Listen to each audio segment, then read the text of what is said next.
Everybody, I'm sitting in my car. And no, it's not because I'm living in my car yet. At least not yet. So I don't know if I mentioned this. I think I did, but I lost my appeal. So I am definitely not going to have a roof over my head as of the end of February.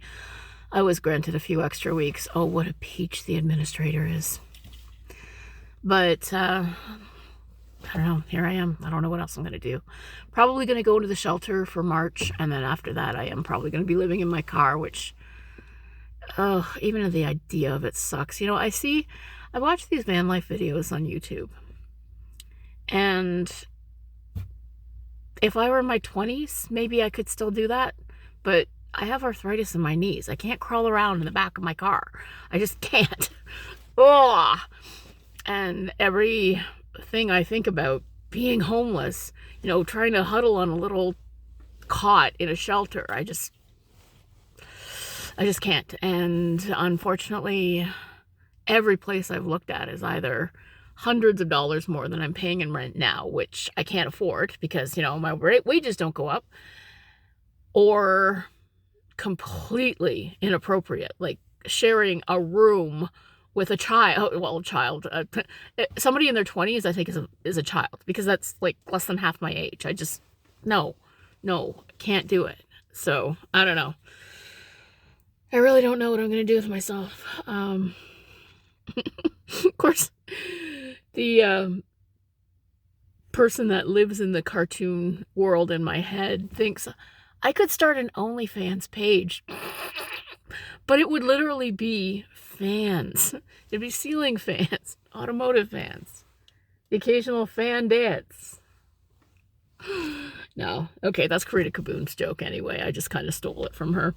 But yeah, I don't know. I really don't know what I'm doing with myself.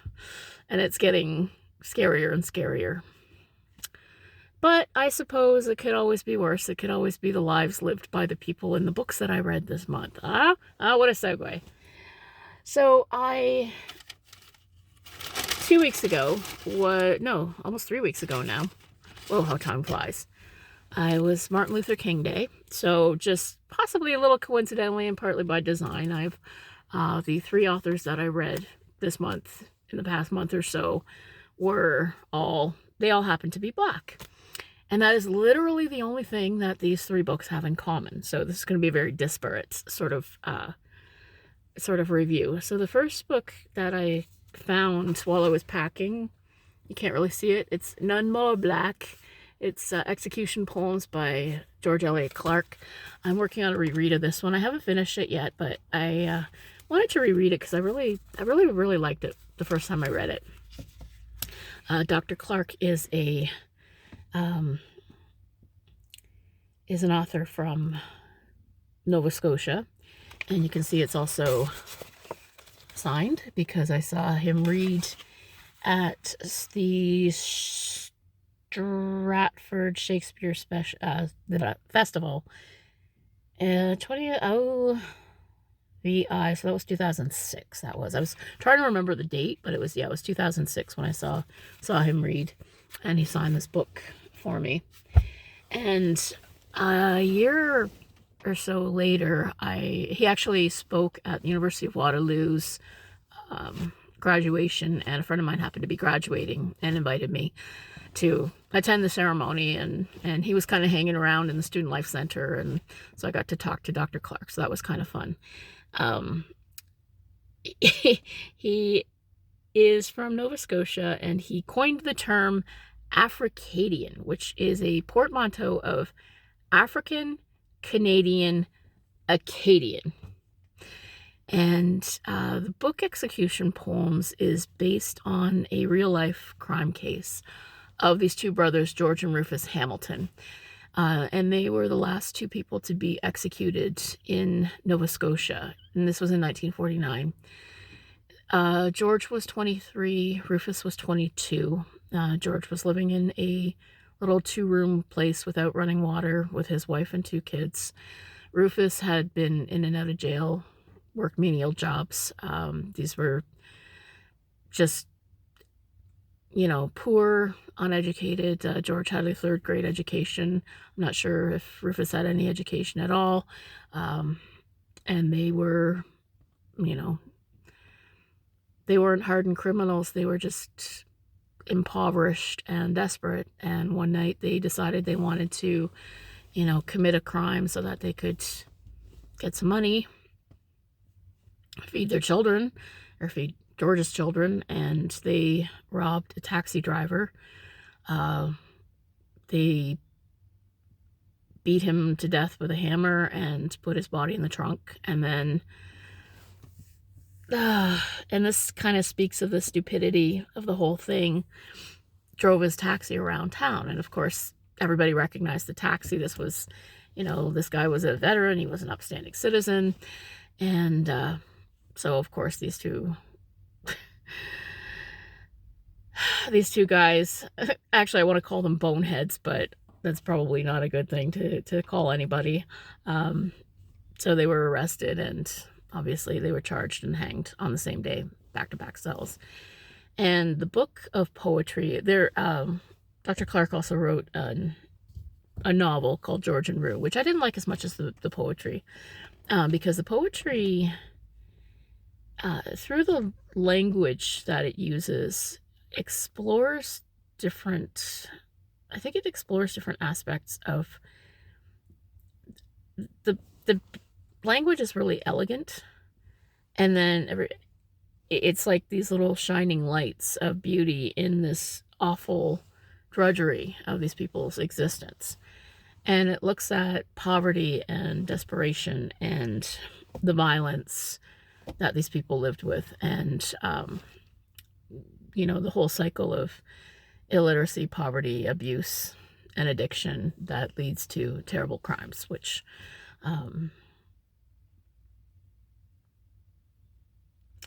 you don't really think of as the subject for a collection of poetry, but it works really, really well. So highly recommended, especially if you're not really a poetry reader, but if you do like crime fiction. It's just a very different style of presenting the way that these crimes happen and kind of what's going on in the characters' minds. So the next book that I read was The Color Purple, which is one of my 10 books that I've been meaning to read for a while, that's been kind of kicking around my Kindle. And it was on Kindle Unlimited, and I downloaded it, and then I never got around to reading it, and I returned it. And then the sequel, The Temple of My Familiar, was on sale for $2.99. So I grabbed it on Kindle and realized that The Color Purple was still on KU, so I re-downloaded it kind of with a mind to get around to reading it. And finally, when I said, okay, I'm going to read 10 books that I've been meaning to read for a while, that I've already got, and so I went with The Color Purple, which I couldn't help but compare it to the movie, and in this case the book is much, much better. It's told as a series of letters written by a young woman named Celie. Her family, they have property, so they're relatively well-to-do, but I mean, obviously there's not much opportunity to get ahead and be financially successful.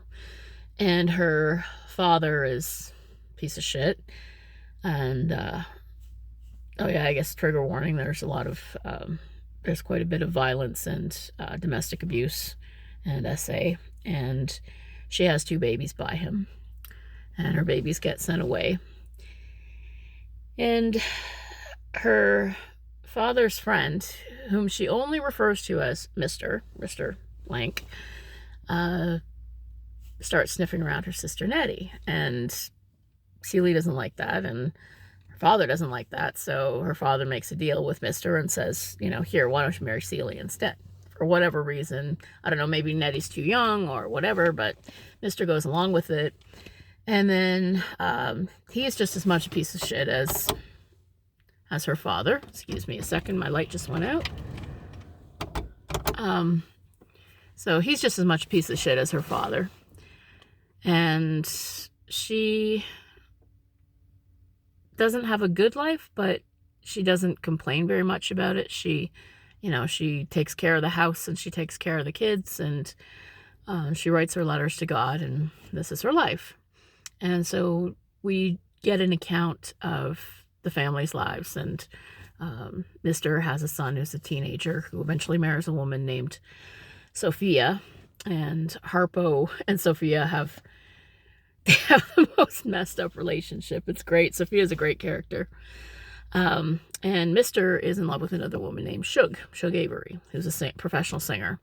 And one day she's very sick, and he basically carries her home, and Celie has to tend to her, which you would think would be a really messed up situation. But Celie is completely taken with Shug too.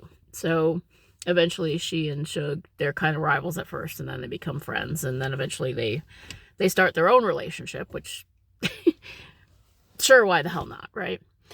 And I think one of the greatest lines of literature ever uttered, and it's in the movie as well, Shug says to Celie, why does he beat you? And Celie says, because I'm not you, which is just so sad, and it's just such a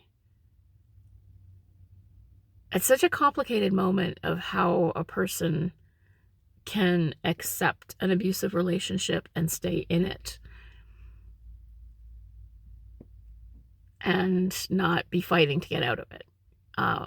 Because, where else is Celie going to go, right? It's 1910 or whenever the book takes place. It's never quite, the year is never quite written out explicitly, but it's around the turn of the 20th century. It's not like she has options. So then eventually she finds out that her sister Nettie goes away, and she hasn't heard from her forever and ever. And eventually she and Shug find letters that Nettie has been writing all along, that Mr. has been hiding from her. And she's so angry she wants to kill him, and Shug is just like, no, you can't kill him. So she takes her away, and so then halfway through she starts writing to her sister Nettie. And if I recall correctly, because I haven't rewatched the movie, we don't spend any time with Nettie, which I think really, and I'm talking about the 1985 movie, by the way, not the musical remake, which I have not seen yet. But if I recall correctly, I don't think we spend any time with Nettie, which is unfortunate because it's a whole different area of the story that takes place in Africa, because Nettie ends up working for a couple, which coincidentally, a spoiler alert, they're the people who adopted Celie's children. So there's this whole weird thing where everybody thinks that they're Nettie's children, but they're actually, because they look like Nettie, but they look like Nettie because they're Celie's kids. And so anyway, but there's a whole years and years that she spends in Africa in a village that grows rubber trees, and they make their roofs out of the rubber trees, and they're like the god plants, and then they have to go into the bush when the white colonizers come in and build roads and tear the whole place down. And it's really unfair. What happens is like, what the hell? But that whole section was left out of the movie, and I think it was to the movie's detriment. I think it really would have been an interesting part. Again, if I'm recalling it correctly, because it's been a long time since I saw the movie, but I don't recall any part of the movie being set in Africa. So, and then eventually, Celie sort of makes peace with herself and with her past and with Mr. And she even starts a business making pants, which is interesting because in 1900 people didn't, women especially didn't wear pants, and she starts wearing pants, and everybody's like, why are you wearing pants? But they suit her, and they're so comfortable, everybody starts wearing them. And there's another anyway, it's a good book. I'm not doing it justice telling you what it's about, because it's one of those books that you kind of have to read to really get the sense of what's going on, what it's about, what the themes are, and the story. And I think that the movie adaptation did a pretty good job of adapting it, but it wasn't as rich as the book was. And especially, the performances were really good. And I have not seen the musical. And at first I kind of thought, it seems like an odd subject to be singing and dancing about, but I mean, there's a lot of other much stranger movies and books that have been made into Broadway musicals, so why not? But then reading the book, at least two characters are professional singers, so music is actually quite a big part of the story. So it makes sense to make more sense to make a musical out of it than a lot of other stories. So Color Purple, highly recommended. It's a really good read, but again, it's not a horror novel or crime or trash or the kind of stuff that I usually read. So it's a nice break from the usual stuff. And now the third book that I read was Rabbit Hunt by Wrath James White. Now I'm going to freely admit I'm not a big reader of extreme horror, splatterpunk, that kind of stuff.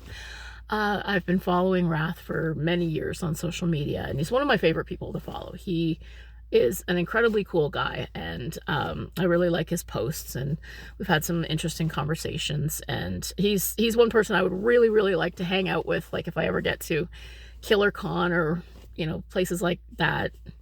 Unfortunately, going to KillerCon would require going to Texas, and I don't think Texas is a place I would like very much.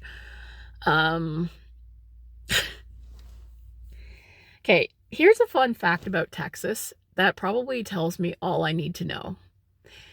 In Texas, it is illegal to own more than 6 dildos, but you can own as many guns as you want.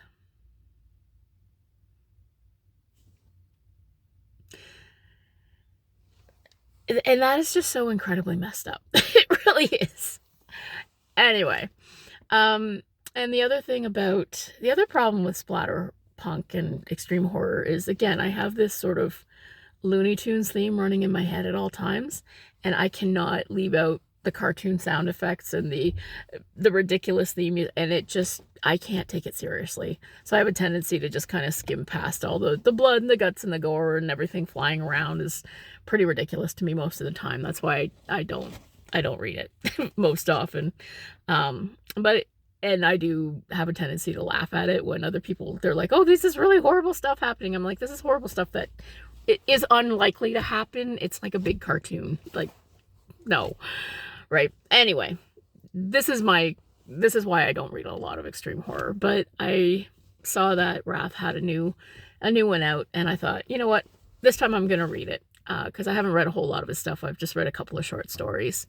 I have The Resurrectionist and I think 400 Days of Oppression somewhere on my Kindle, but I'm kind of working up into those books. So, Rabbit Hunt. So the premise of the story is there's these 4 guys who have known each other a long time. They went to college together, and that was when this tradition started. And so that's the first thing that's interesting about this book, is that it's kind of a parody of those, guys get together and go camping in the woods and weird stuff happens, or, reunions like The Big Chill, or like, I was also reminded a little bit of Dreamcatcher, where these guys go to a cabin once every few years and, play poker and drink and hang out, but this particular time something weird happens, right? Like Dreamcatcher. So every so often they get together and they go on what they call a rabbit hunt. And what they're hunting is snow bunnies, which is white women. And they spend a weekend murdering and dismembering these women. And they justify it by using, now I have not read Souls on Ice to verify what was being said, but Eldridge Cleaver wrote an essay where he talked about raping white women as a means of somehow taking back the power that was taken from them by oppression. I don't quite understand how that works, because, one form of abuse doesn't cancel out another form of abuse. And that's sort of the underlying premise of the book. I mean, it's not just four guys who like killing go out to the woods and kill people. There is an exploration of all of the levels of racial conflict, and a lot of the arguments that get made all over social media, the straw man arguments, become the things that people talk about in this story, which is really interesting because, yeah, I mean, we've all had those silly arguments. Well, the whole Black Lives Matter movement. And then there's one character. Okay, I'm sorry. This was just like, So the one character, she says immediately, well, all lives matter. Okay, I'm sorry. When you have a big, scary black man pointing a machete in your face, you dumb fuck, your response is not, well, all lives matter. It's, my life matters at this moment, and I'm going to agree with every fucking thing you have to say. Yes, Mr. Scary Black Man with a machete. Yes, Black Lives Matter. Yes, way more than anything. Just please leave me with my life. Like, wow. And I found myself thinking about what they did to her while I was sitting there at work and just laughing my ass off because it was so ridiculous. And then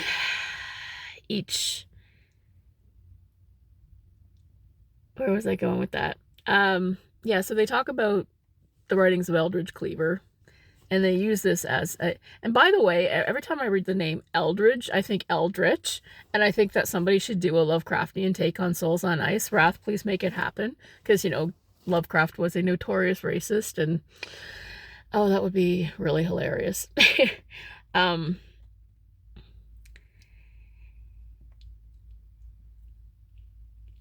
What else do I have to say about Rabbit Hunt? It's hard to talk about too much of it without giving away like a lot of the plot things, but the plot's pretty basic. You have the group of white people that go to the cabin to get fucked up and, get wasted, maybe do all the things that teenagers do in slasher movies. And then the group of slashers show up, but they're using getting revenge on white people as a means to justify enjoying killing white people, which the main character, Big Mike, is he's the one, it's kind of the voice of reason. He points out, he's like, no, just admit it. You just like killing white people. You just like killing people, period. It doesn't really matter. You're trying to put some kind of justification on it, and you can't. And then it's got like a little neat ending, because, after a while you start going, how is it that these guys have never been caught? But then there's a interesting little twist at the end where the gaslighting takes off, and it's the kind of thing that can only happen in a slasher, but it's a lot of fun to read. The only thing there's a couple little parts that could have used an edit. There's one part where a character who was dead turns up again, and I'm like, is this supposed to be a flashback, or wait, why is this guy alive again? That confused me. So if anybody, it's chapter 28, and I did point it out. Nobody's gotten back to me. Maybe I did miss something. Maybe I misread it, but that's the only kind of nitpick. So if you like slashers, lots and lots of killing and violence and blood and guts and doing stuff with the body parts, this is going to be right up your alley. And it does have a little bit more depth, because it does look at all the straw man arguments that people make about race relations in America, which, I've said it before. America is built on racism and on keeping white supremacy alive while keeping the weak and marginalized communities down. And it's always been rotten. And I don't think it's going to change, because, and I said this before, it's like when you get a toothache and the infection gets throughout everything. It can kill you. The tooth breaks off and it stops hurting, right? I look at that as a metaphor for civil rights, is just the tooth breaking off. But all of the things that it was built on, all the infection, all of the deep, deep decay, all of that is still there. And I don't know how America is ever going to recover. So all I ask, and I've always said this, if there is ever an uprising, please just kill me quick. That's all I ask. Very, very bleak, especially when you compare it to The Color Purple, which has somewhat of a happy ending. Everybody is safe and happy and successful. Rabbit Hunt, everybody's covered in blood and nobody really escapes from anything. And then you have somewhere in the middle, you have Execution Poems, which is kind of the middle of these very, very disparate types of stories, but it still looks at the experience of poverty and race and everything that leads to the commission of an actual crime. So yeah, so there is a very loose link between them, in addition to being written by Black authors about Black characters. So that's all I got to say. It's been enjoyable. Upcoming is the only thing I kind of have on my plate, other than moving out, of course, is Garboggish 2.5, which is going to be like the Lost Weekend. And I believe that's the weekend of February 17th-ish. I think that's the Saturday. And what I have on my plate for that is I'm currently reading or actually this is a reread, but I don't remember too much about it. I remember the beginning of it, so I'm thinking maybe I didn't actually finish The Thornbirds the first time I read it. And I picked it up for $2.99 on Kindle a couple months ago, so I thought, hey, what the heck. And I also have the audiobook of Shogun. Now, I don't know if I'm going to get through that because it's over 50 hours long, and that is a lot of time to commit to listening to an audiobook when you have a short attention span. I can usually listen to an audiobook for half an hour to an hour, usually while I'm cleaning and packing. And then my attention really just wanders all over the place. So, but the reason I chose these two books is nothing says trash to me like early 80s TV miniseries that starred Richard Chamberlain. And he was in a lot of stuff in the 80s. I found some other things that I might actually read for Garboggish, or if it's shorter, I'll read it for this time around, because The Thornbirds is over 700 pages, and Shogun is over 50 hours. So that's a lot of commitment to get done before mid-February. And it's already, tomorrow's the 1st. So, but that's where we're at. And I think I've yammered for a very long time, but I hope you're reading lots of horror. Have a great day.